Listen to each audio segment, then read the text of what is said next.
2024-এর Copa America মানে যেন football জ্বর চলছে আর কি, ফুটবল ফিভার চলছে। জিতলো আর্জেন্টিনা কলম্বিয়াকে অতিরিক্ত সময়ে 112 মিনিটে লা মার্টিনেজের গোলে, একমাত্র গোলে হারিয়ে 2024 সালের কোপা আমেরিকা জিতলো আর্জেন্টিনা।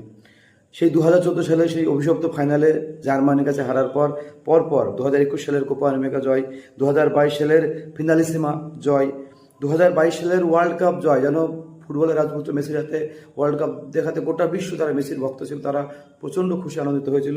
তারপরে 2024-এর আবার কোপা আমেরিকা জয় আর কি, যেন পরপর এই 4 বছরে আর্জেন্টিনার ফুটবলের যেন কোচ স্কোলানির হাত ধরে যেন পুনর্জন্ম হচ্ছে আর কি। দারুণ অসাধারণ টিম গেম, এবং ডি মারিয়া থেকে আরম্ভ করে প্রত্যেকটা প্লেয়ার অসাধারণ খেলছে, পারফরমেন্স করছে বলে বিগত কয়েক বছরে আর্জেন্টিনা পরপর কাপ পাচ্ছে। এবং অসাধারণ মেসি, আর্জেন্টিনা টিমকে অনেক অভিনন্দন। এরকম খেলা যেন আমরা আরও দেখতে পাই।